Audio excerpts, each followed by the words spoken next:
श्रीगोंदा तालुक्यातील कामठी येथील भारतीय सैन्यामध्ये नाईक पदावर कार्यरत असलेले राम साहेबराव शिंदे यांचं 3 दिवसांपूर्वी आसामहून गावाकडे सुट्टीसाठी येत असताना पश्चिम बंगालमधील हावडा स्थानकानजीक रेल्वे अपघातात निधन झालं होतं। त्यांचं पार्थिव काल श्रीगोंद्याला आणल्यानंतर सकाळी 9 वाजता त्यांच्यावर शासकीय इतमामात अंत्यसंस्कार करण्यात आले। त्यांच्या पार्थिवाला लहान भाऊ लक्ष्मण यांनी मुखाग्नी दिला। जवान शिंदे यांचं पार्थिव श्रीगोंदा येथे आणल्यानंतर त्यांच्या कुटुंबियांना एकच टाहो फोडल्यानं अनेकांचे डोळे पाणावले होते। नगर येथून आलेल्या सैन्य दलाच्या 128 एडी रेजिमेंटच्या जवानांनी सलामी दिली। सकाळी फुलांनी सजवलेल्या ट्रॅक्टरमधून देशभक्तीपर गाण्यांच्या सुरामध्ये तिरंग्यात लपेटलेला मृत जवान शिंदे यांची शहरातून अंत्ययात्रा काढण्यात आली होती। या अंत्ययात्रेमध्ये विविध क्षेत्रातील मान्यवरांसह मोठा जनसमुदाय सहभागी झाला होता।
यावेळी माजी मंत्री बबनराव पाचपुते, महिला आणि बालकल्याण समितीच्या सभापती अनुराधा नागवडे, आमदार राहुल जगताप, राजेंद्र म्हस्के, बाबासाहेब भोस, सभापती पुरुषोत्तम लगड, नगराध्यक्ष मनोहर पोटे, तुकाराम दरेकर यांच्यासह नागरिक मोठ्या संख्येने उपस्थित होते।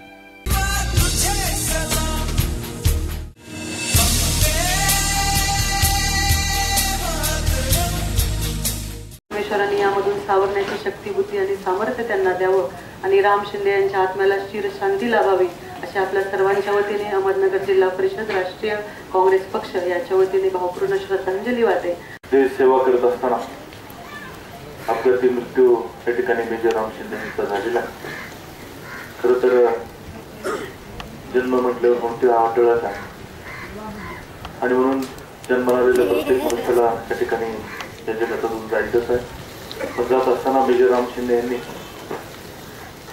आपल्या जीवन जगत असताना देशाची सेवा करून आपल्या आई वडिलांची असेल, कुटुंबाची असेल, एक वेगळ्या पद्धतीची ओळख समाजात निर्माण करण्याचा प्रयत्न केला आणि सुट्टीला येत असताना अपघाती असा त्यांचा या ठिकाणी आपल्या सगळ्यांच्यातून त्यांना या ठिकाणी जावं लागलं। त्यांच्या या अचानक जाण्याने शिंदे परिवार असेल, कामठी ग्रामस्थ असतील, सर्व नातेवाईक असतील, सर्वांना या दुःखातून सावरण्याची परमेश्वर शक्ती, बुद्धी, सामर्थ्य देव। खरं तर त्यांच्या या अचानक जाण्याने कधी न भरून येणारी पोकळी या ठिकाणी तयार झालेली आहे। आपल्या तालुक्यातील कामठी गावातील राम शिंदे त्यांना शेवटची श्रद्धांजली वाहण्यासाठी आपण जमलो। अत्यंत कष्टाळू आणि सुसंस्कृतिक असे हे कुटुंब आहे। राम लक्ष्मण दोघेही देशसेवेसाठी आणि अध्यात्मामध्ये शिंदे महाराज पूर्ण हिंदू धर्माचा, अनेक धर्माचा अभ्यास करून लोकांच्या मध्ये प्रचारक म्हणून आज काम करतात। असं हे सर्व गुणसंपन्न असलेलं कुटुंब आणि घरी येतोय, सुट्टीला येतोय, फोन होतो आणि फोन झाल्यानंतर येणार ही अपेक्षा आणि तशा प्रकारचे स्वागत करण्याच्या ऐवजी वाईट पद्धतीने स्वागत करावं लागलं। हे तर शिंदे कुटुंबाच्या आणि सगळ्याच गावाच्या कार्यकर्त्यांच्या, नातेवाईकांसाठी अत्यंत विदारक अशी क्रूर घटना आहे। असं व्हायला नको, पण आपल्या हातात नाही, नियतीमध्ये काही करता येत नाही। News reporter Sujit Gaikwad, S9 media, Shrigonda.